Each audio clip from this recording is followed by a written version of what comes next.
The U.S. Assistant Secretary of State for African Affairs Tibor Nagy says he is working to change Americans' view of Africa from a place of problems to a place of real opportunity. VOA contributor Greta van Susteren asked him about getting more people to look at Africa in a new way.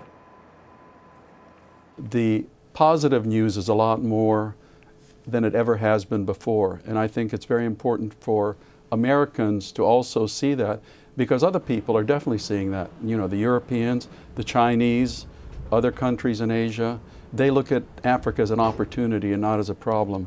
And I would like to try and change that narrative with the United States as well. So what's the incentive for an American company to go invest in some of these African nations which don't appear particularly stable from afar?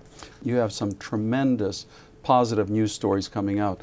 Look at the incredible changes that have happened in Ethiopia with Prime Minister Abiy literally over several months, where he has made dramatic changes to the extent of opening up political space, opening up economic space, to where American investors and others are literally lining up wanting to get in there. You have something similar happening on the other end of the continent in Angola, where you have a president, again, I think this shows you the difference true leadership makes, that has put in changes which have the business community lining up.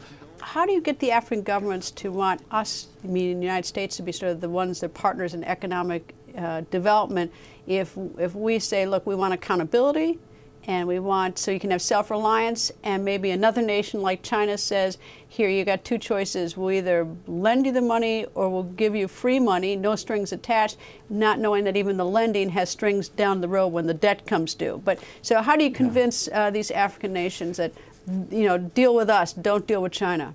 With some other countries that are heavily involved in Africa, just about anybody above the level of turning a shovel is going to be coming directly from that other country.